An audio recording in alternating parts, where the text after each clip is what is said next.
Kalian udah tahu belum? Kalau Vietnam pernah punya perselisihan dengan Tiongkok. Kalau kalian belum tahu, gue kasih tahu nih guys.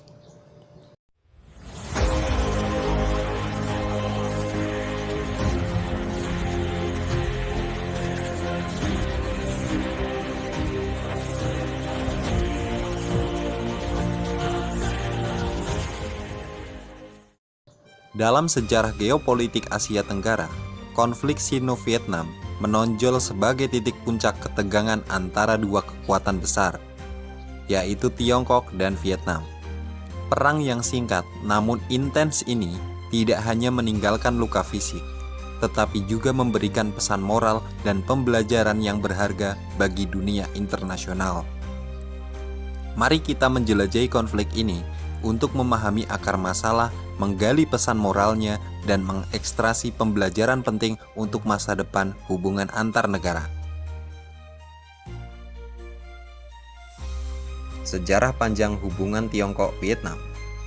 Hubungan antara Tiongkok dan Vietnam telah berlangsung selama lebih dari 2000 tahun. Ditandai dengan masa penjajahan, perdagangan, dan pengaruh budaya. Tiongkok menjajah Vietnam selama hampir 1000 tahun, hingga abad ke-10 ketika Vietnam mendapatkan kembali kemerdekaannya. Meskipun begitu, Vietnam tetap berada dalam lingkup pengaruh budaya dan politik Tiongkok. Selama Perang Vietnam, Tiongkok mendukung Vietnam Utara dalam perjuangannya melawan Vietnam Selatan yang didukung Amerika Serikat.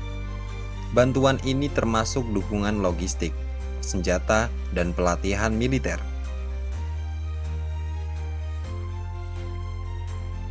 Setelah penyatuan Vietnam pada tahun 1975, hubungan antara Vietnam dan Tiongkok mulai memburuk. Vietnam semakin mendekatkan diri dengan Uni Soviet, yang merupakan rival utama Tiongkok dalam blok komunis. Perjanjian persahabatan dan kerjasama antara Vietnam dan Uni Soviet pada tahun 1978 memperkuat kekhawatiran Tiongkok bahwa Vietnam menjadi ancaman bagi kepentingan mereka di Asia Tenggara. Masalah pengungsi etnis Hoa atau orang keturunan Tiongkok yang melarikan diri dari Vietnam juga memperburuk hubungan kedua negara. Banyak dari mereka yang dipaksa keluar dari Vietnam selama kampanye anti-kapitalis. Selain itu, terdapat perselisihan perbatasan yang berkelanjutan antara Tiongkok dan Vietnam. Pada Desember 1978, Vietnam menginvasi Kamboja untuk menggulingkan rezim Khmer Merah yang didukung Tiongkok. Khmer Merah terkenal dengan kekejamannya, tetapi Tiongkok melihat Vietnam sebagai ancaman yang lebih besar setelah invasi ini. Pada 17 Februari 1979, Tiongkok melancarkan serangan besar-besaran terhadap Vietnam. Tiongkok mengerahkan sekitar 200.000 tentara untuk menyerang provinsi-provinsi di utara Vietnam, terutama di provinsi Lang Son, Cao Bang, dan Lao Cai. Tiongkok menyatakan bahwa tujuan mereka adalah untuk mengajarkan pelajaran kepada Vietnam atas tindakannya di Kamboja dan hubungannya yang erat dengan Uni Soviet. Serangan awal Tiongkok berhasil menduduki beberapa kota perbatasan Vietnam, namun mereka menghadapi perlawanan sengit dari tentara rakyat Vietnam yang berpengalaman dari Perang Vietnam. Medan yang sulit dan logistik yang buruk memperlambat kemajuan Tiongkok.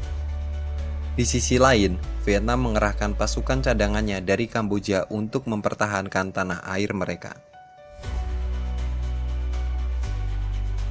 Setelah kurang dari sebulan bertempur, dengan kerugian besar di kedua belah pihak, Tiongkok mengumumkan bahwa mereka telah mencapai tujuannya dan mulai menarik pasukannya dari Vietnam pada 16 Maret 1979, meskipun mengalami kerugian signifikan di wilayah perbatasan. Perang ini mengakibatkan kerusakan besar dan korban jiwa yang signifikan di kedua belah pihak. Meskipun angka pasti korban tidak jelas, diperkirakan ribuan orang tewas dan terluka. Infrastruktur di daerah perbatasan Vietnam mengalami kehancuran besar. Hubungan antara Tiongkok dan Vietnam tetap tegang selama tahun 1980-an. Kedua negara mengalami beberapa bentrokan kecil di perbatasan dan perselisihan maritim di Laut Cina Selatan. Vietnam tetap dalam aliansi erat dengan Uni Soviet sampai runtuhnya Uni Soviet pada tahun 1991.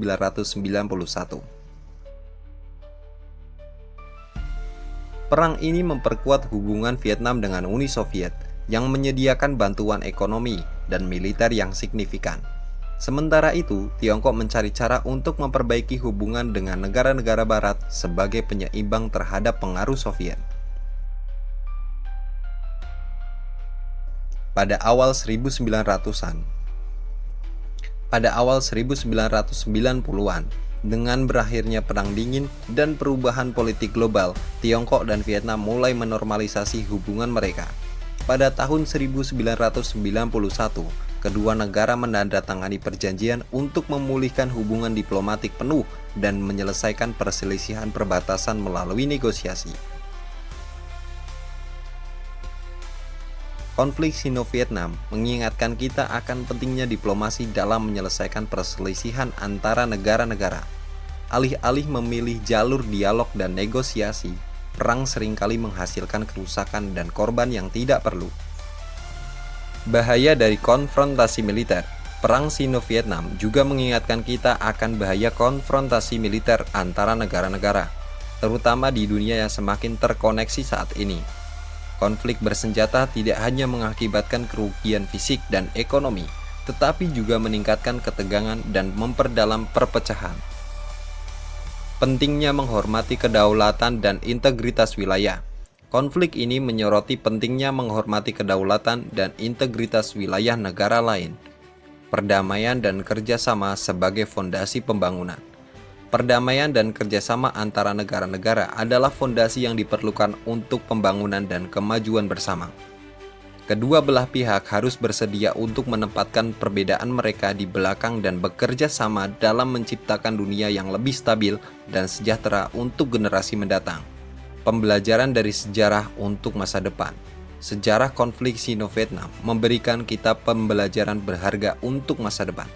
Dengan memahami akar dan dinamika konflik masa lalu, kita dapat mengambil langkah-langkah yang bijaksana untuk mencegah terulangnya kesalahan yang sama di masa depan dan menuju arah yang lebih baik untuk hubungan internasional.